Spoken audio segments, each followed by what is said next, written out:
I think we're live. Let's do it. Well, welcome back to a second edition of our live radio and call-in program as part of the Allan Dale. I'm Blake Doyle and I'm here with Allan Dale, and we want to hear from Islanders. We've got a little bit of rudimentary technology. We're still working through that. It's better than the first episode. We improve every day. 100%. But today we're going to take calls from Islanders, and we look forward to hearing from you. We'll post that number in a minute. If it doesn't get posted online, I will share that with you. So if anybody's watching in the back office, post the dial-in phone number, and you're watching us live on either YouTube or Facebook Live. Allan, what's in your mind this week? You know, I like to start off at the big picture and work my way down. Blake, you know, a lot happened in the world just yesterday, of course. You know, Canada, United States, in an incredible partnership, sent people, will eventually go further than any human has gone before in space. I mean, it was incredible. What struck me the most about it was just how beautiful our collaboration with the United States is and has been. Regardless of politics. Regardless of politics, right? So you can say what you want about what's happening in the moment. What happened yesterday were two countries who work remarkably together, and we should never forget about that as we move forward. So that really struck me, you know, yesterday. So that was a very interesting thing. And then, of course, on the global stage, you've got sort of a speech last night from President Trump talking about that war and what's happening over there. And it's very clear that the Americans feel that they have, quite frankly, militarily won this war. And now they're into an economic situation. And, and so what's next, right? It's probably subjective. Have they won the war, or are they retreating from what they started? Well, I think what's happened is if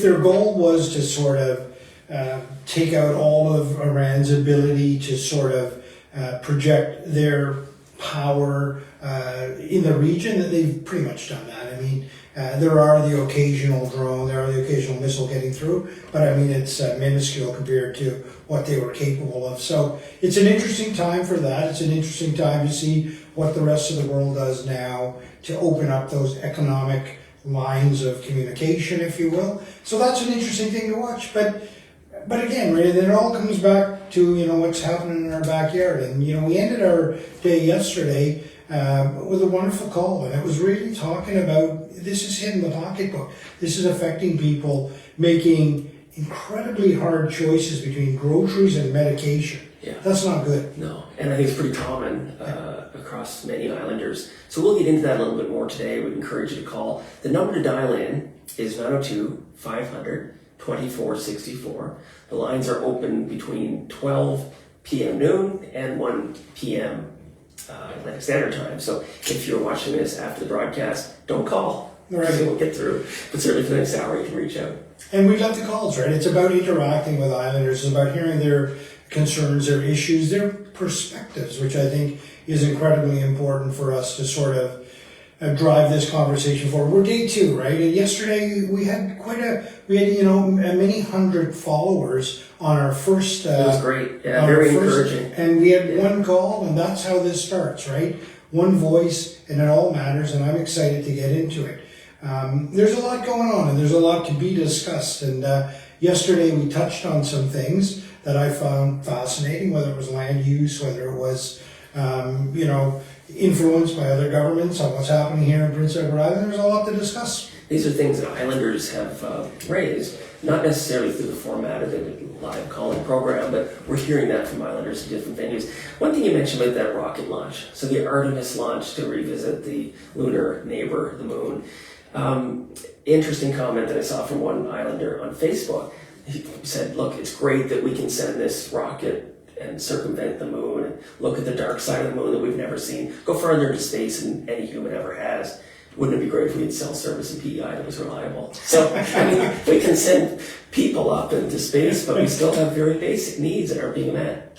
It's so funny that you mentioned that, because I said to my wife this morning, I said, I find it fascinating that this spaceship will be in space for 10 days. It will go further than anybody, and they will be out of communication for 30 minutes only. in their entire time. Now, I can hardly drive out to Wood Island And you and I lose don't connection. lose comp. I just drove across the Bjorn Peninsula in Newfoundland, and the majority of the time was out of cell coverage. And that's very hard when you need to do business, but it speaks to a big issue, and that is it's hard to recruit doctors and it's hard to recruit nurse practitioners to come to your communities If you don't have basic if you don't infrastructure. have basic infrastructure, and internet is one of those things. And that's an easily solved problem, in my opinion. Well, communications is critical in PEI. And there's examples of people who have had medical emergencies that could not use their cell service to connect to get that. And we rely on cellular service. Most people have untethered and cut the cord and may not have a landline in their home, but every kid almost has access to cellular technology, but it's neither reliable or consistent. So that is a big concern. How do we get more reliable internet? How do we ensure that people have connectivity? It's not complicated. But is the answer already there? I mean, I arrived out on the shore, a couple of years ago, set up shop. I went online, I bought a Starlink system, I brought it out to my backyard, I turned on my phone. 3.5 minutes later, I had incredible internet. Right. Just like that. Yeah. I don't understand how we Technology is can't focus available. on this. Well, maybe we're too reliant on traditional providers of cellular coverage. And cellular is a terrestrial-based technology, so it's all line of sight. And that's why some places we don't have a proper line of sight and the technology doesn't provide good service. But you're right, we've got now interstellar connectivity thanks to Starlink and other providers. I think Amazon have it, maybe Google as well. So they're not traditional providers, but it's there. Yeah. Maybe the province has to look at other solutions if we're not getting the service we expect. Let's stay on that, Starlink, of course, that's one of Elon Musk's sort of great contributions to the world, as is, of course, space exploration, right? And but I want to talk to you about EVs. I know you're an EV guy. As are you. As am I. And I've been driving EVs for a long time. I started with a little Nissan Leaf and it had a couple of 100 kilometers. And to be quite honest with you, it was an ideal car for Prince Edward Island. I'm not sure why I ever got rid of it, to be honest with you. What is your take on EVs right now? It's a funny, situation. So we've got government promoting alternate energy, green energy, heat pumps, electric vehicles. At the same time, they're suggesting that we need a carbon-based fuel to create the energy that we've now driven demand through. So energy is a part of it. I think cost is a part of it. And I think geopolitical sort of tension. So you look at what Trump's done in the States, he's pretty much canceled electric vehicle incentives, and he wants to get back to mining coal, not moving to the future. China absolutely have 100% moved to electric vehicle, and even Elon Musk says we can't compete with Chinese.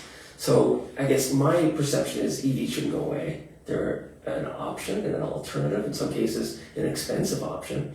But if Kearney's successful in bringing in the low-cost BYD vehicles from China, they're going to be more accessible than a $40,000 vehicle. What do you think of that? I mean, there's a counterpoint to that if China starts bringing, which are heavily subsidized EVs, right? Absolutely. If they start dumping those into our market, They're going to kill the domestic auto sector. right? And is that a good thing? Well, it's a thing. I guess auto manufacturers have to be able to adapt, and I think it's been acknowledged. And I've heard this stat before, including European manufacturers who are very good auto, makers for a couple hundred years. They may not survive this onslaught. So the Japanese, the Koreans, the Europeans, for certain, the American manufacturers are going to be really affected. And when you look at the infrastructure that these legacy companies, ICE vehicle manufacturers, have installed, that's everything from the service centers and the employment that goes with it, to the salespeople, administrative. Like there's a lot of employment that accompanies these industries. To have that disrupted by an external manufacturer who is subsidized, who may be having technologies deployed within our country we might not want or know what they are, it's a concern. And it's a sovereignty and maybe a security concern. But I guess it comes down to the natural selection. And if you're not manufacturing at a level that makes it affordable, maybe your system's broken. Right, yeah. I mean, they're manufacturing completely automated, pretty much. Dark factories. Yeah, they're just recently on the news. I mean, one vehicle every 56 seconds 24 hours a day Right. with minimal sort of Human human interaction. It's hard to compete with that, particularly if you're heavily subsidized. My concern might be a little deeper than that, and that is if we lose the skill set to manufacture, Yes. that's got sort of carry-on effects, right? And maybe I'm a Luddite on this thing, but I don't often think I am. But maybe it's more of a move towards an automated plant as opposed to, and I think we're moving in that direction. So it's not about sort of the dumping these vehicles in, but us getting a little bit more clever around how we automate the manufacturing industry. And there's a lot of employment loss from that too. So that has And to be factored creation, in. right? Yeah. And creation. There's one thing that is sticking on the auto industry, and I'd love your opinion on this, but many people purchase cars every day, and sometimes it is a clunky experience. Oh, it is not yeah. easy. It blows my mind that this system still exists today.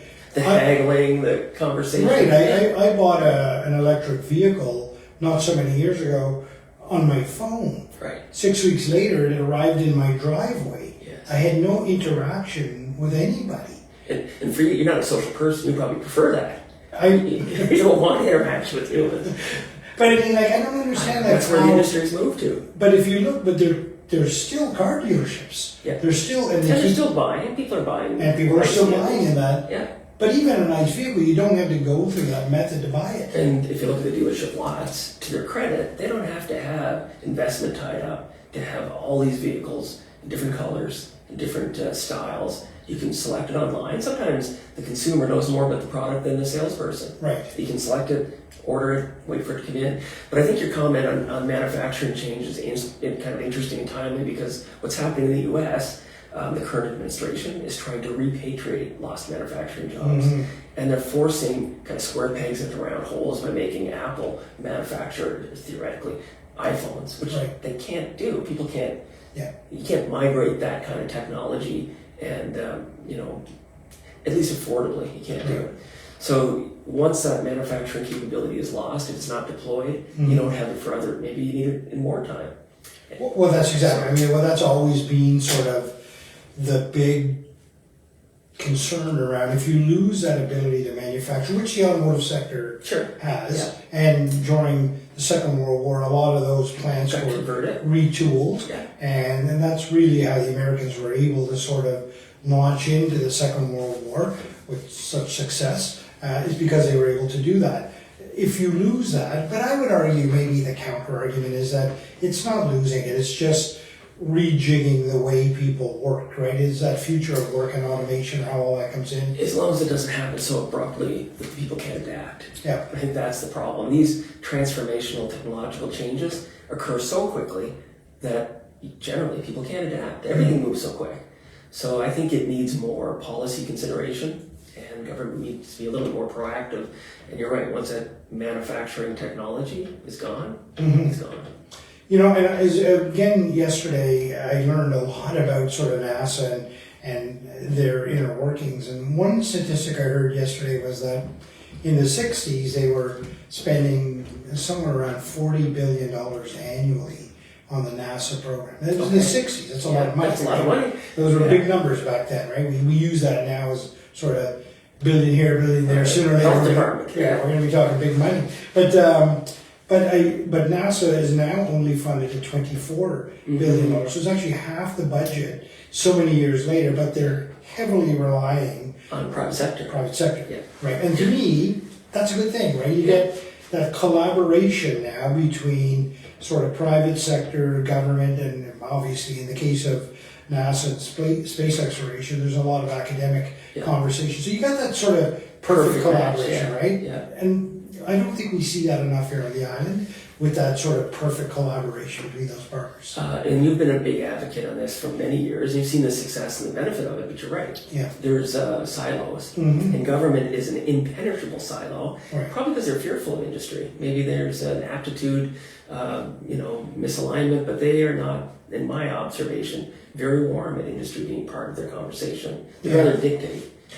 And we often talk about the defense sector. It's a bit of a sweet spot for me, but I recall 10 years ago, or maybe even less, there was always this wall between the Department of defense and industry. Right. They were almost seen as industry was trying to get something, or the department. As they probably are, that's their mandate. But I want to tell you that wall has dropped. The collaboration between industry and the Department of Defense right now is a beautiful one. It's a very porous conversation. In fact, just this week in Ottawa will be what they call the Canadian Armed Forces Outlooks. Okay. And this is where the Army, Navy, and Air Force will stand before industry one day each, and they will go over every program they're working on. That's uniquely transparent. It's incredible, right? Right. And all the industry players will be in the room, and at the end of it, they'll give them all printouts to say, here's what we're focusing on, here's what we're doing, Wow. how can you help? Like, that is the type of collaboration that a provincial government needs to do. And you look at the challenges that our provincial government have, and we'll talk about many of those here with Islanders, I'm sure, but if they don't look at ways to get input and expertise and perspective and thought leadership from those that might have that, it's not always residing within the silos of government. They got to reach out. That's a great example. It would be perfect to see government try that maybe with healthcare. Right. Maybe there's people who know more about parts of healthcare, like narrow parts that they're specialists in, than the bureaucrats. 100% virtual healthcare. I mean, there's companies out there that specialize in virtual healthcare, and they've done it for many, many years around the globe. Right. What makes us think that we're so different, that our solution Or the is so needs are unique, different. right? It's not. And so, but to have those people in the room at the table, as opposed to responding to an RFP, hoping they get it right, it's just a And broken the system. time that it takes to manage one of those processes, business, unless you're getting government money, it's hard to withstand the torture and the time and the cost to wait for execution. Right. So an RFP with federal government is probably like a multi-year process. Sometimes it can be many years. Who can do that? And Not it small business. takes many people to respond Right. to the RFP. So so it's very difficult for any business to only rely on that, because it's just too up and down, and if you miss it, or if there's complaints and you get stalled by a year, you still have an incredible burn rate with salary and stuff. So, there's cases where many companies have almost gone bankrupt in the process of applying for federal government contracts. And even worse, when they get the contract, Can you execute? well, can you execute it? But can you execute it on the government's pay terms? Right? Like if they've got a lengthy period to pay you, and you've got a heavy burn rate. Shipbuilding is a great example of that, right? Shipbuilding is you can imagine the staff it takes to build a ship. And Right? just the raw material cost. Exactly. And if the government is not paying you sort of on a 90-day cycle or even more, think about that. You've got to sort of carry an entire workforce, which is huge. And finance that. Yeah. So unless government want half a ship, Yeah. they probably have to go. So let's look at what's happening provincially with the procurement process. And I'll give some credit to Minister Jill Burridge, who actually had a number of people that do procurement with the province to speak to them and get a better sense for what the issues are. And is the process working well? Are there areas of improvement? And I haven't seen that type of engagement with government probably ever in my limited career. But, I hope that the engagement was with intention and to be acted upon. I believe it probably will be. But the fact that they reached out to people from different sectors to get feedback on the procurement process, one of the things that came out was speed. Right. Because you're right, people can't afford to wait for lengthy procurement. Yeah. I've often wondered why in a province like Prince Edward Island, why we don't sort of try to bring all these conversations together more. Like healthcare is a great one, or housing, right? I often think about these big issues, and you've got a university sitting, I don't want to say idle, but certainly slower in the summer. Yeah.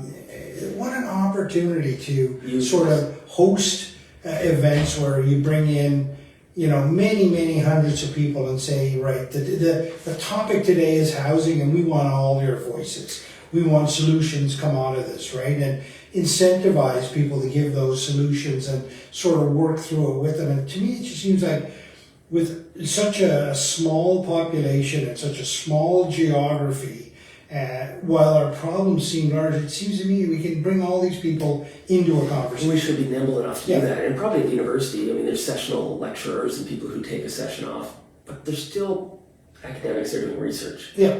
And I think that's the maybe underutilized opportunity that could be Right. tapped.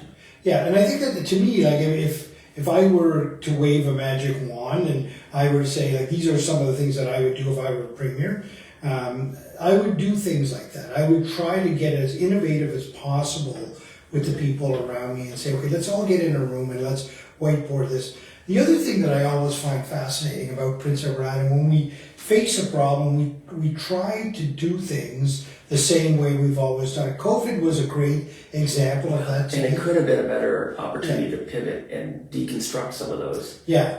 In COVID, we tried to face this threat, really, the same way we always did business, with standard departments and standard response mechanisms. And I remember having conversations with Heather Morrison at the time, and I said, Heather, this needs to be set up like we're in a war. We need a war. It was a war. Well, it was a war, with right? virus. We need to set up a war room where we can deal with problems 24/7, 7 days a week, and bang through them one by one. Putting them through the traditional methods of government is not going to work. Yeah. And it didn't. In many cases, it didn't work. People were frustrated. People felt their voices weren't being heard. I just felt like everything should have been run out of an operations room, right, and solve problems as they came in and sort of keep ahead of it. Probably the chief medical officer's, She did a environment. good job, by the way. Yeah, and that probably was managed like a war room. The problem is we still had political intervention. Right. And my biggest regret of that period, regardless of what your position was on the virus and the impacts on the economy and people and lives, the biggest regret is that as soon as that crisis was over, perceived or real, we went back to our old ways. Right. When we had the opportunity to really change, but for whatever reason, probably political will, we just said, okay, thankfully that's over. We survived a little hiccup, actually didn't have to do a whole lot for 2 years. Now we got to get back to everything we were doing before, which was probably wrong. So we had the chance to completely transform. Right. We did. It's interesting, right? That we're not alone in that.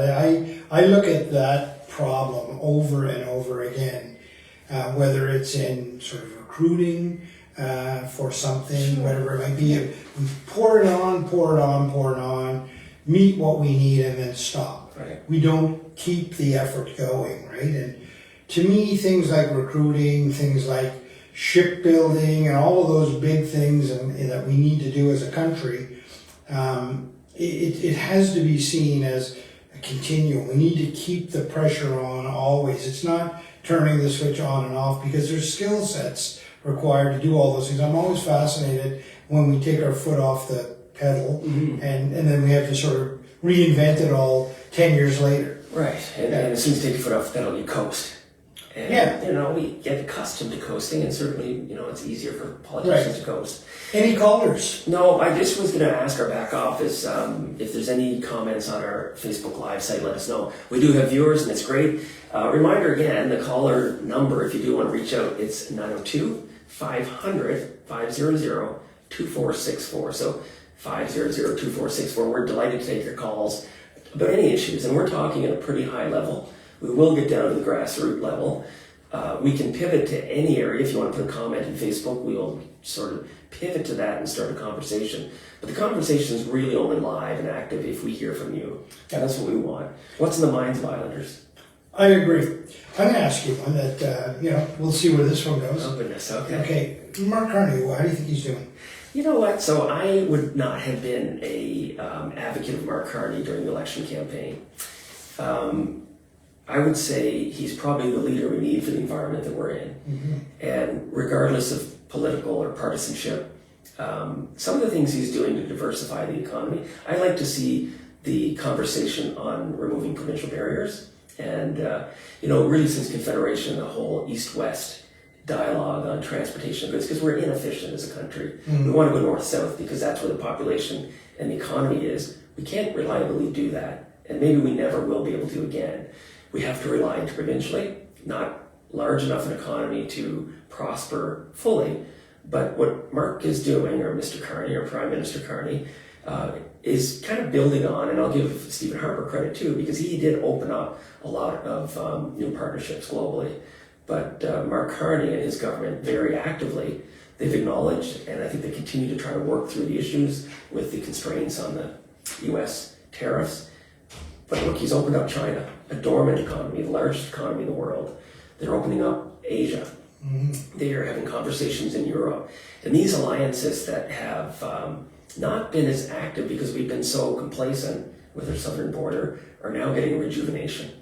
And I think that's to his credit specifically. He's an economist, he's a brilliant man, he's got a tremendous track record, in my opinion, from Goldman Sachs to the Bank of Canada, the Bank of England, and back to maybe provide a service with his acumen. He certainly has that. The key is, can industry and businesses, and particularly PI businesses, tag on to that opportunity? And can we get into the European conversations? You look at what President Trump is doing. He's breaking down the NATO alliance. Right. He's gone in and created conflict.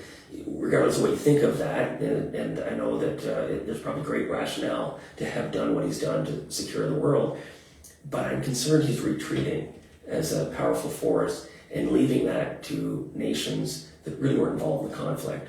So that NATO, the whole alliance of NATO, could be in jeopardy. Yeah, that's a lot. It is a lot. I too agree that Prime Minister Carney is the right person in this exact moment. I mean, I don't know that we could have sort of found a better fit. It certainly was not by design. It was a choppy way that he found his way in there.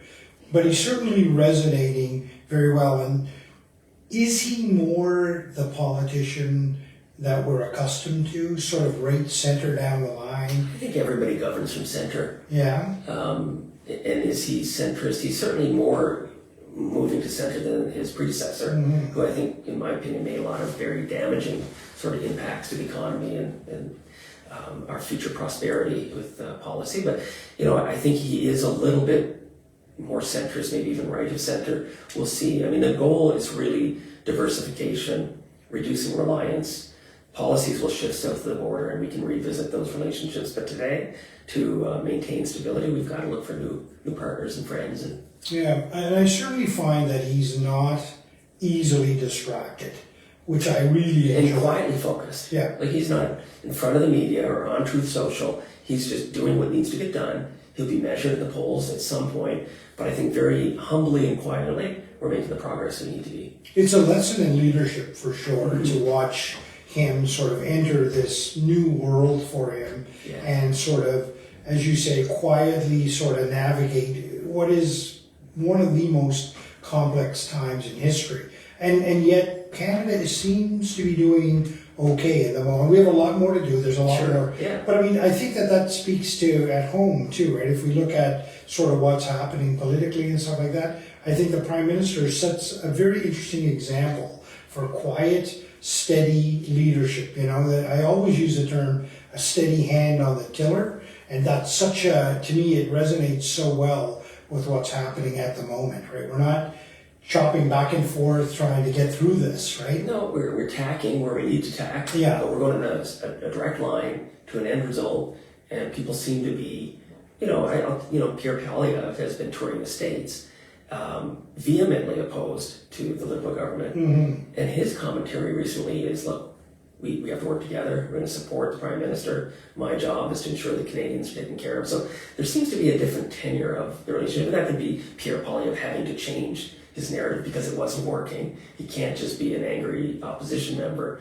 But I think there's more to it. I think there's an acknowledgement that we're facing an existential threat. We have to work together collaboratively, and Parliament seems to be doing that. If we get the provincial legislature to work coherently together, that would be good too. You clearly listened to Pierre Poilievre on the Joe Rogan podcast. I did. We're podcasters. Right. We have to digest this material. What did you think of that performance? So performance, interesting term. I mean, he arranged this, and I thought it was very good. People will have perceptions based on your, preconceived notions of individuals. He is an articulate speaker. He's an orator. And I think he was sincere and humble maybe is a word that wouldn't come out, but he was baited a couple of times by Joe Rogan to take some swipes. He didn't. He restrained. He demonstrated leadership, which is, what any opposition member has to do if you want to assert to that. But he's moved purposely from angry opposition to maybe leadership, but certainly collaborator. And I think that's what Canada needs today, is to work in unison to solve the problems that we're faced with. Yeah, I thought he did.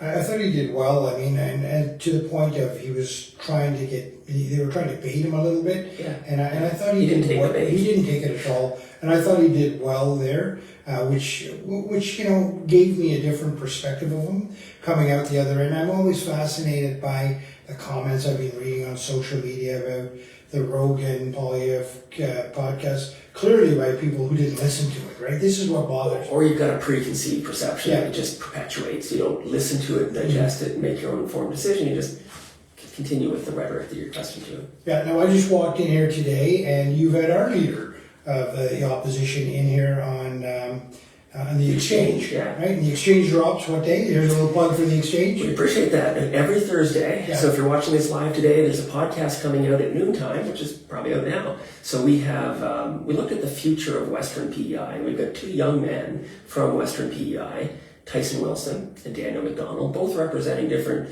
regions of the Western PEI, talking about what they're doing today, what the future looks like. I'm comforted that we have a good future and that people are, we'll be in good hands if we can get through some of the challenges we're experiencing. But it's nice to see that there's young people articulate, engaged, and wanting to make a commitment.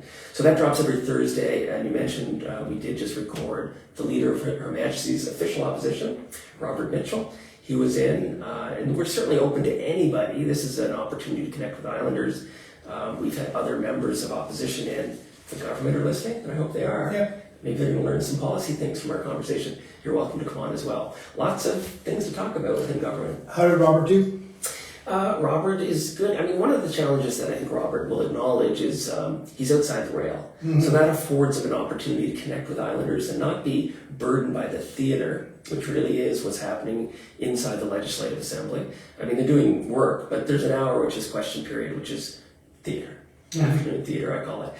So he doesn't have to be part of that, but he misses the opportunity to make sound bites. Right. So to the extent that people are actually watching that, and aside from politicos, I don't know if anybody is, but he's able to connect to Islanders outside of the rail, and he's using that time effectively. Yeah, connect with Islanders. I mean, certainly from the outside looking in, not involved in any political party, he's very well received. When people talk about Robert Mitchell, they talk with respect and he's has a nice common approach and a very down-to-earth, honest guy is the perception that I get when I talk to people and his name comes up. Would you agree with that?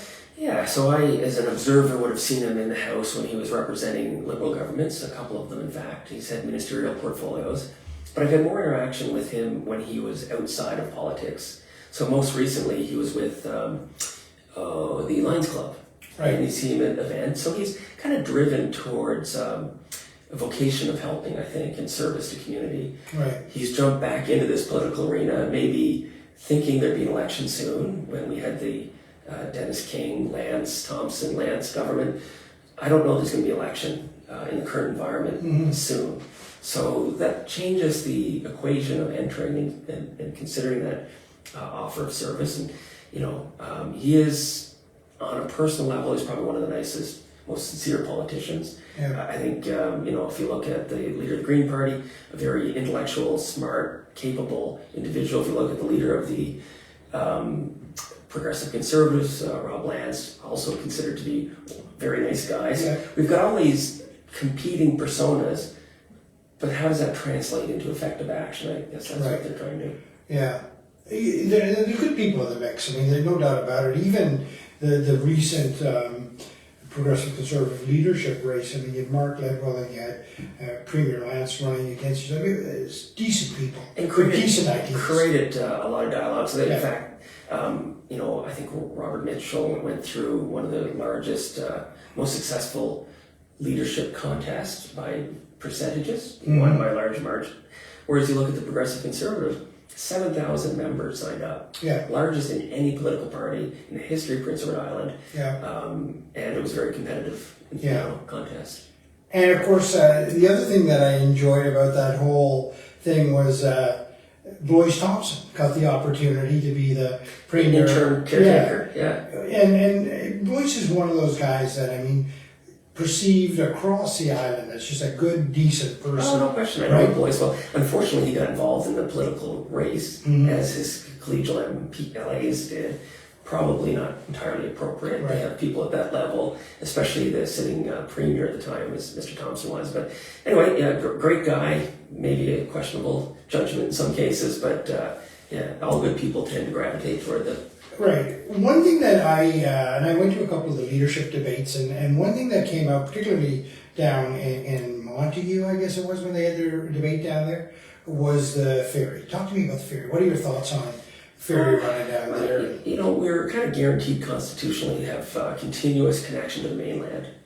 We have that now with a static bridge, which is great. It's reliable, it's available, it operates year-round, and as you can probably remember, prior to 1992, very often you'd be stuck at the terminal, maybe for days, certainly for many hours, waiting for the ice to break to get through. I've been stuck in the ice. Yeah. So to have that accessibility is crucial to the economy and access to healthcare off island. So it's a really great service. The reliability of the Northumberland ferries has been challenged. They've had a couple of really significant issues. It's disrupted service. There's been investment made. It's been delayed. So here we are today. We need to have that service connecting to our neighboring province of Nova Scotia. I know there's a vessel, there's been a lot of remediation done to ensure the new vessels can operate. Hopefully this summer, for all those that are employed and require that service, that's going to be available. And hopefully we don't get a tunnel that's going to displace that employment in that end of the island. How does that company get the confidence of islanders back?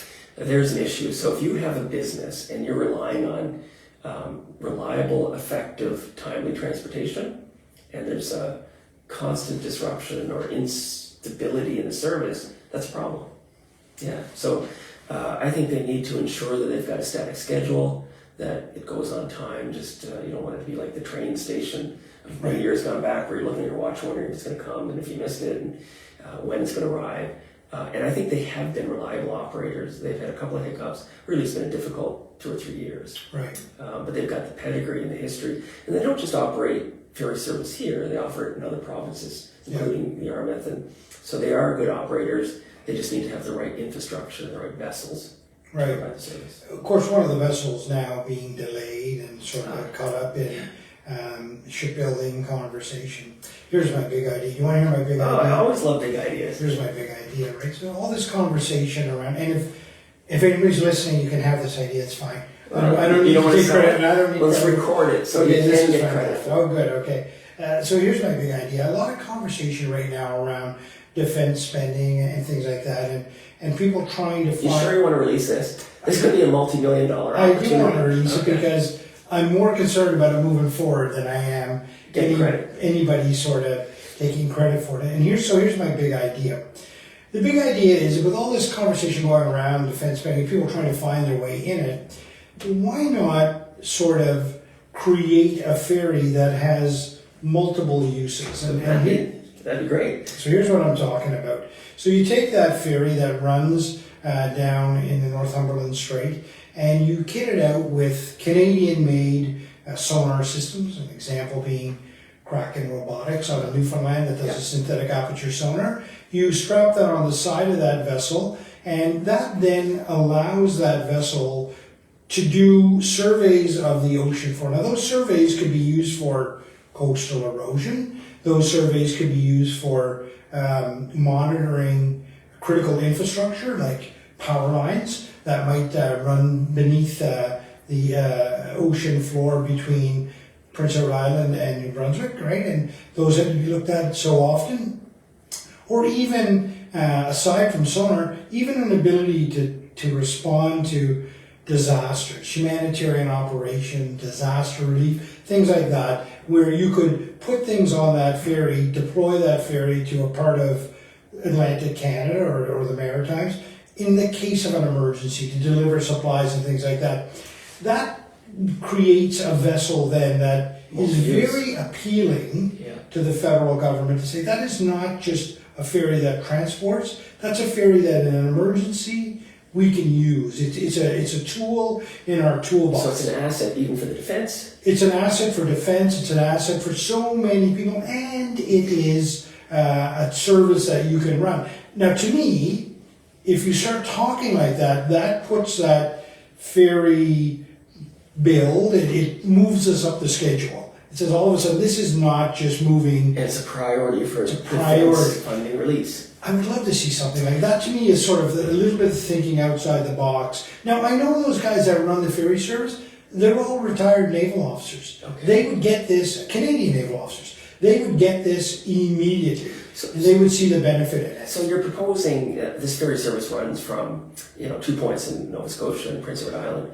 If you're going to look at the underwater cable, so this thing would have the ability to migrate to other areas. It's not just for transportation of people. Well, if you look at the underwater cable, it's probably 40 nautical miles up the coast. Right. And so the ferry shuts down at midnight or whatever. I mean, it doesn't take much to take a run up, survey the cables and come on back. And with the new technology, the cables can be surveyed in hours, not days. Okay. So all of a sudden now, you're using an asset outside of regular serviceable hours. 100%. And even if it was a disaster or something and you had to use it for serviceable hours, that's a very understandable thing. Right. That you're down to one ferry now because we're helping the good people of the northern peninsula of Newfoundland, for example, because there's a fire up there and we need to run water in there. We need to get things into those communities. Yes. Yeah. Very real possibilities, right? And to me, this is the kind of thinking we need in the province of Prince Edward Island and say, all of these things are happening. And there's funding there that can support our infrastructure. 100%. Right? Good idea. And this is 100, and this, so we've got a federal government that's looking for ways to increase defense spending, trying to get to a 5% GDP number, right, in the next so many years.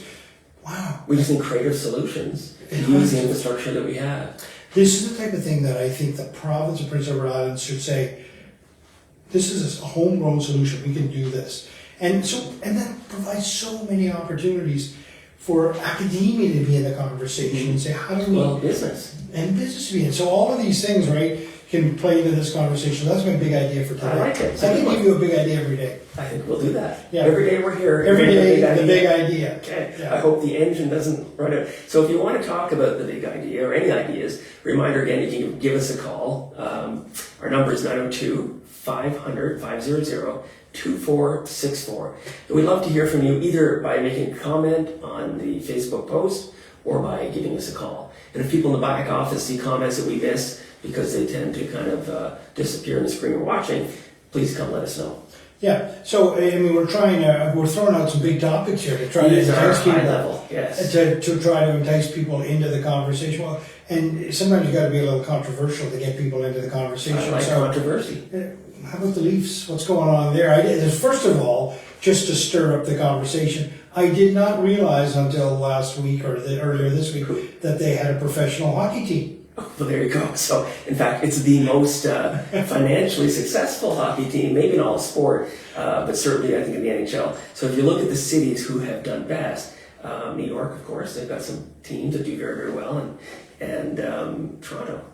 And that's because of corporate sponsorship. If you ever tried to get a ticket, you can understand why they're doing so well, despite the lack of success they tend to consistently have. But the big issue this week was the firing of the GM, which I guess is going back to Boston Pizza, maybe. And there you go. Yeah, I mean, I don't follow certainly the Toronto Maple Leafs or really the NHL for that matter. But I've always been fascinated by the Toronto Maple Leafs, that they struggle so much, yet they have the most loyal fans. Oh, yeah. How do you round that? How You look does at that make the sense? professional hockey in Canada. I mean, we've lost some teams like Quebec Nordiques. And if you watched hockey last night, you would have seen their jerseys on the Colorado Avalanche, who put them on last night. Toronto is sort of the central Canadian team. Quebec had two teams, now they've got one, the adversaries, Montreal Canadiens, and then a couple out west. But there's such a large population in central Canada that Toronto just natively would become the preferred hockey team, and many people on the East Coast, of course, are rooting for a 50 mission cap, maybe with Toronto getting back to some success. But how do they keep the brand? How do they keep that? How do they keep their fans so loyal when? And so it goes They're back. invested. It goes back to that Ferry conversation, right? Like, how does that company get people back again? I mean, they've lost some loyal. I love the Ferry, so I'm one of those guys, and I'm not an Islander. I'm from Newfoundland, right? Yes. And so I understand why some Islanders struggle with the Ferry. They waited in ice like you. They've missed the boats. I understand all of that. But for a guy like me, there's no better way to come to Prince Edward Island. You can sit on work or think or read. Well, it just it allows you to sort of decompress and appreciate the beauty of what you're about to enter, right? And that's what the Ferry represents to me. It is just something so very special about Prince Edward Island, and the Ferry to me is a part of that. But if you're rushing to get aggregate from Nova Scotia to PEI, or potatoes to the distribution market, or you have a business meeting in Halifax, you need that reliability. You need a medical appointment, or I mean, so I think many people, and unfortunately, until that trust is restored, they're going to look at their options and say, okay, it's an extra 45 minutes for me to get to the bridge, but I'm going to get across, as long as wind conditions allow. Or I can go down east, it'll be on time, maybe, I won't know until I get there. I don't know. It's a challenge, and it is restoration of trust, I think, looking down to. Yeah. Well, and I wish them, those lads are good guys that are running this right now. It's important infrastructure. Yeah, and I wish them much luck. I have to tell you that, to me, when I travel on the Ferry, and I do it often, when I travel on the Ferry, I always try to engage people on the Ferry. It's just, to me, such an incredible time to talk about Prince Edward Island. It's not very often that I travel on that ferry that you don't sort of direct somebody towards a good restaurant or a good place to visit or a good beach to go to. To me, it's just such an interesting part of Prince Edward Island. You got a caller coming in? We do. I'll let you talk for a minute, and I'll just double check it here. Yeah. So I mean, I wish those guys incredible luck down there, and I'm sure that they'll get it all back on track. Do you want to be on it? I'm good. I'm going to just put you on speaker if you want to be on the podcast. Is that okay? We'll get that person on speaker there. Yeah. Sure. Hold on. I've got to switch devices here, so bear with me. Alan can probably appreciate that we've got to switch from glasses onto phone. I'm going to get you on speakerphone, and I'll get you, Chad, just to introduce yourself and let us know why you're calling. Oh yeah, I'm Bill Bitten. I'm right out of Prince Edward Island, back over here. Not too far. And I just have a good question for y'all. With the rise of so many electrical grids and stuff, our world is becoming very focused on electrical. And how are we not at risk of just being EMP with all of this? Like everything, our entire infrastructure is based off of electrical grids, and EMPs have been around for a very long time. And in a time where war is kind of a touchy subject, how do we kind of protect ourselves in this world? So I just want to confirm, you said it's Bill, and what community you're calling from? Oh, we're in Prince Edward Island, Canada. Yeah, we're familiar with the area. Is there a certain place that you live in, a certain community in Prince Edward Island?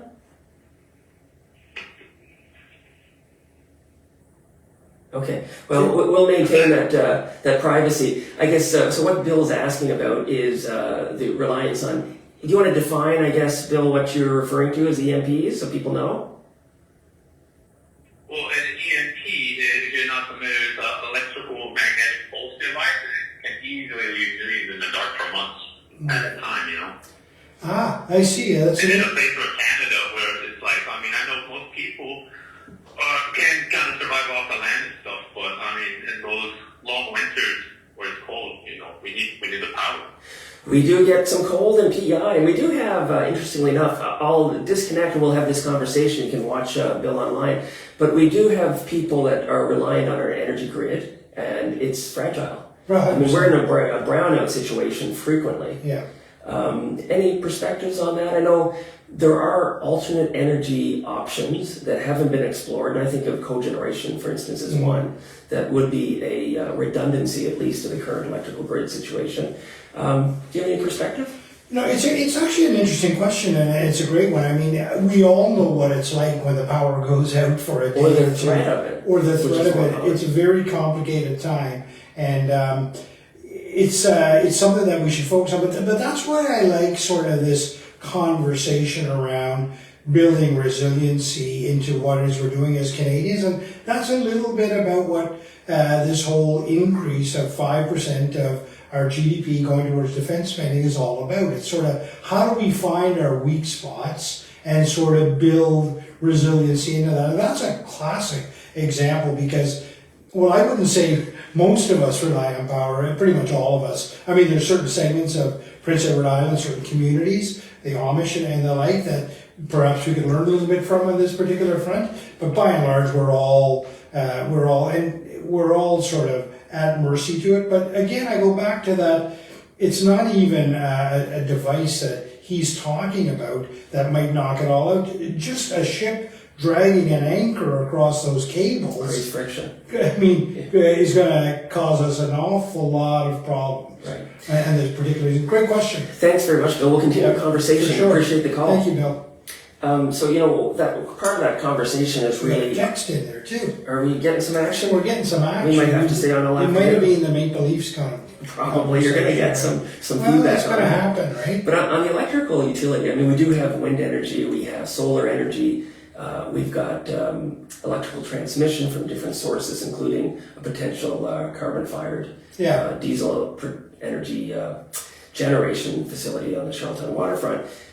Maybe EMP is another option that we should be looking at. Yeah, I mean, I had a relationship with wind energy when I first moved to Prince Edward Island. Of course, you probably realize I ran my home off a 10 kilowatt turbine, and it was great while it lasted. But then bearings failed? Bearings failed, and it was complicated to get a technician to fix it. And if you drive around Prince Edward Island now, you don't see many sort of smaller turbines up and operational, right? Which is unfortunate because we get a lot of wind here, and it was creating great energy, but there was no sort of support system there for it. Right. And maybe the the market is not large enough Yeah. to support the infrastructure. If somebody in the back office sees some comments that they want to bring to us, I think I've lost it as I try to monitor that online, but good conversation. Energy security is a consideration for Islanders. No, 100%, and it's something people should be concerned about because anything could happen at any moment. I mean, if you look at single points of failure, we got a lot of them, right? So we have 2 cables, I think, today. One was cut, if I'm not mistaken. Maybe we've got 3 now. But we did have an incident a number of years ago where one cable was cut. And the population could be supported for a period of time until repairs were made with a single cable. Today, 180,000 people demanding heat pumps and EVs and turning the lights on at supper time. We wouldn't last long with a single cable. Yeah, and what was surprised too, I think we have 4 cables. I'm not sure. Okay, I knew we had invested. I'm not sure what the status is. Okay. Maybe somebody from Fortis or Maritime Electric could let us know. I'm always amazed, really, at our power rates here in Prince Edward Island. You know, when I lived in Ontario, there was sort of you could use the devices in your home at certain hours, Right. which would allow you to sort of have the best sort of rate. Right. Run your laundry at nighttime. Run your laundry at nighttime. In fact, I remember when I lived in Ottawa, the Ontario government came out with an initiative that they could take charge of your heating and cooling system during the summer, Right. and drop your air conditioner down To save power. to save power.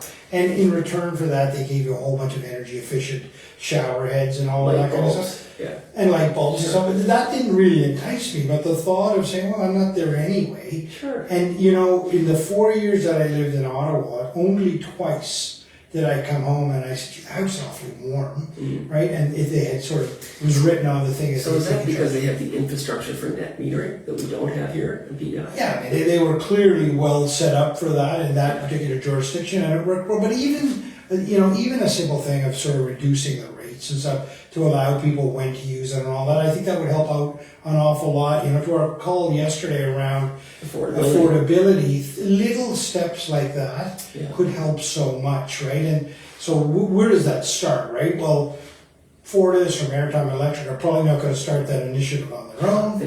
To modernize, they have to. Right, but maybe the provincial government says, okay, we have contracts coming up here, we need you to sort of be more in line with sort of this. And so to me, that seems like a great example. I'm glad you called in with that particular question. Yeah. Well, and it does open up the dialogue for other concerns that Islanders are having on affordability. So when you look at the basket of things that are really causing stress to Islanders, we talked yesterday about food costs and medicine costs and energy costs, now gas pump, the impact. Yeah. So the cumulative compression of all these costs is really making life almost unmanageable. And if you've got small children that want to be involved in activities, you've got to make difficult decisions between, are we going to have fresh vegetables this week, or are we going to participate in events where children can be exposed to things? Really challenging time, I think, for many Islanders. Right. But again, so a lot of these things, right, and this show in my mind is fashioned after a great program in Newfoundland called the Open Line Show. In Ontario, I think. But I'm more familiar with the Newfoundland one. Yeah. But I was always frustrated with people calling in, the government needs to do more, the government needs to do more. There's only so much they can do. And we are the government. And we are At the end of the day, yeah. we elect people who represent us, and they should be reflective of what we want. All right. So, I think we want to have a dialogue to find solutions. And I think Islanders have solutions. We want you to give us those. We still have time left. Let me give you that number again if you want to call in. It's 902-500-2464. Just identify yourself, the community you're from, and what you want to talk about. Yeah, and it's also a great opportunity for our political leaders or industry leaders to call in and give us their perspective on things, right?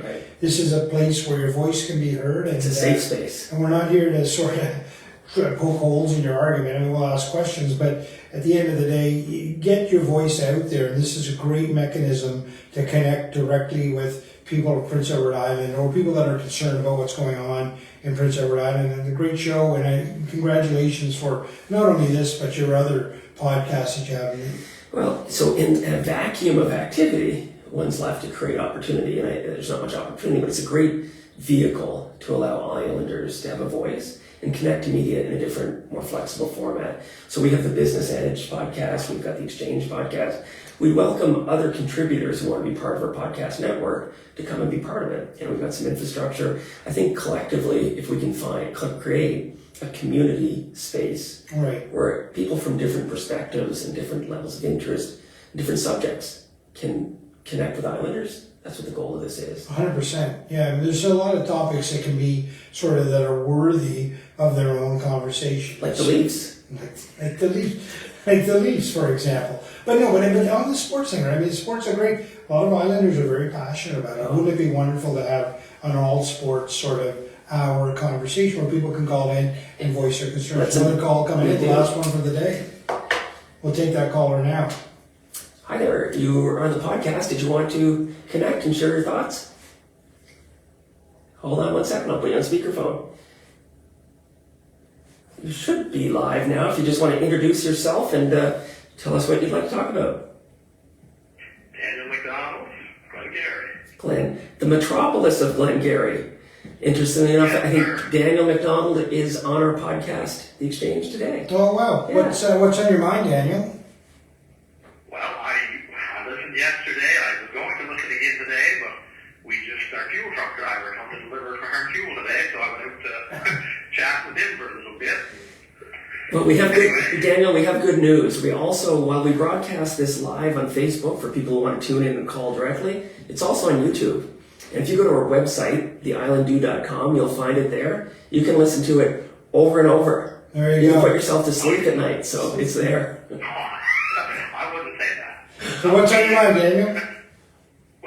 We can store roughly 3,000 liters of fuel here, and I got 1,000 liters today, $2,464. Wow. So how much was it the last time you filled it up? Not that much. So your 2,400, No. yeah, significant increase. Very large. Yeah. You know, and this is something now that we just have to absorb. And maybe just tell people what your background is, because I know from our podcast, but what is the impact to you and your industry through these fuel price increases? Well, we have a dairy farm and a beef farm, so we ship our milk to ADL, which is picked up every second day. And our feedlot, we ship finished cattle to Atlantic Beef Products and supply to local markets.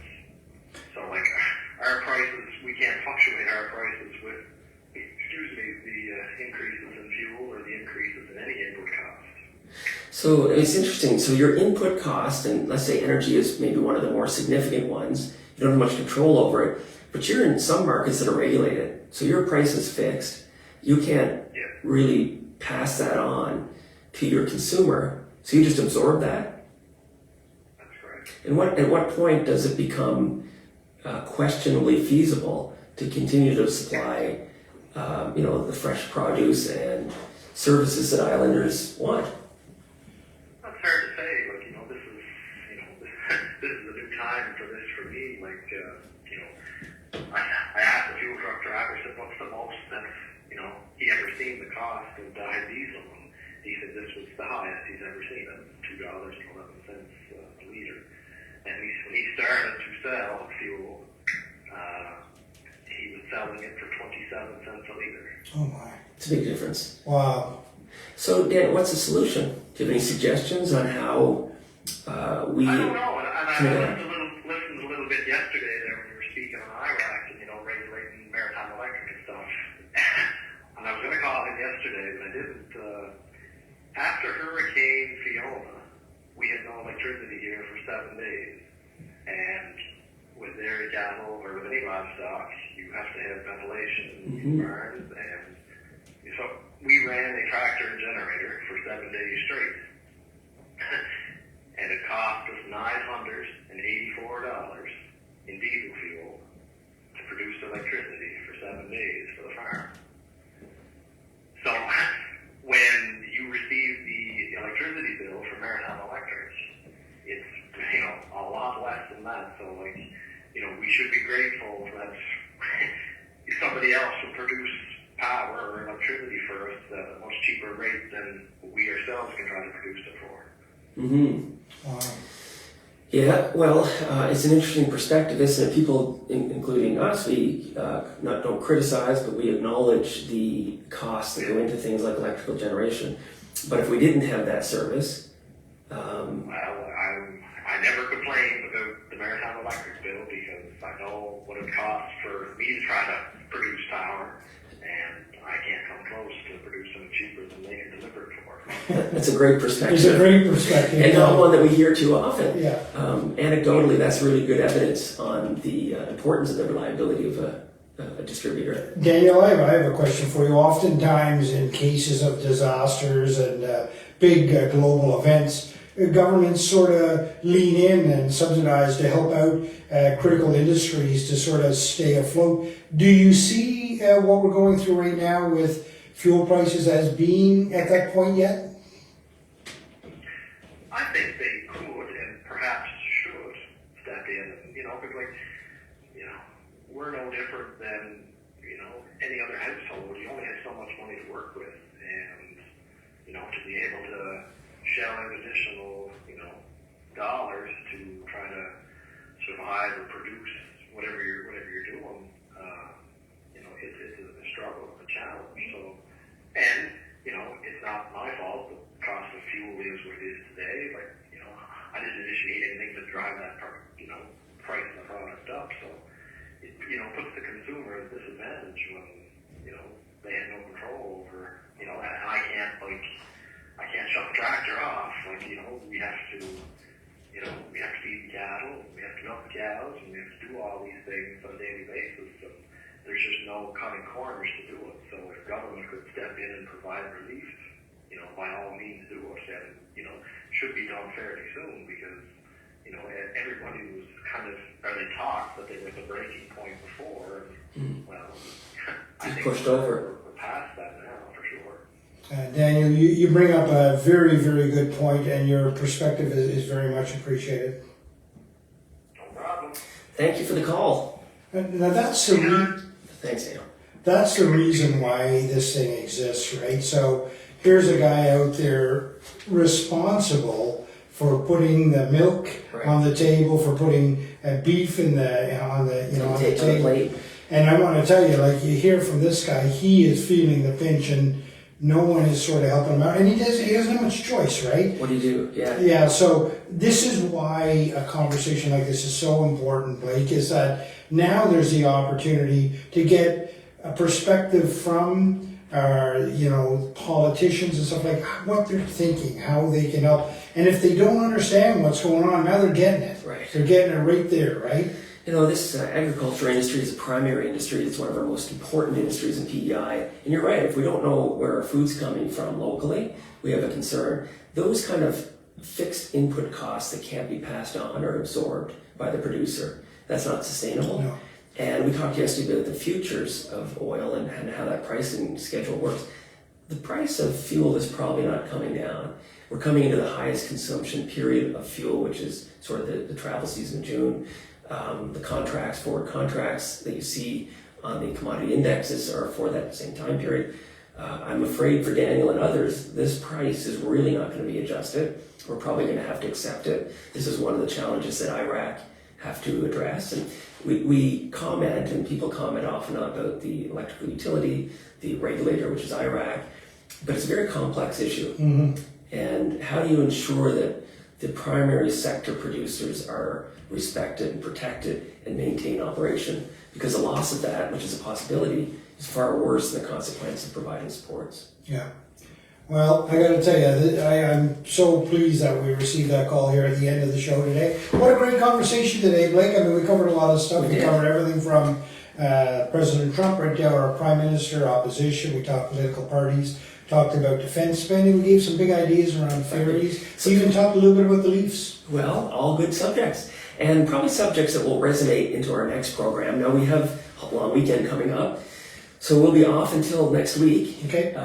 Watch our Island Do, theislanddo.com, to get an update on when we'll be back. But we should be back on Tuesday, I assume. We'll be back around then, for sure. Excellent.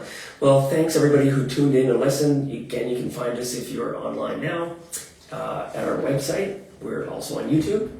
And really appreciate Allan Dale, his perspectives, and he's a great co-host. It's delighted to have you here, and thanks for everything, and thanks for the callers. Real pleasure. Thanks, everybody.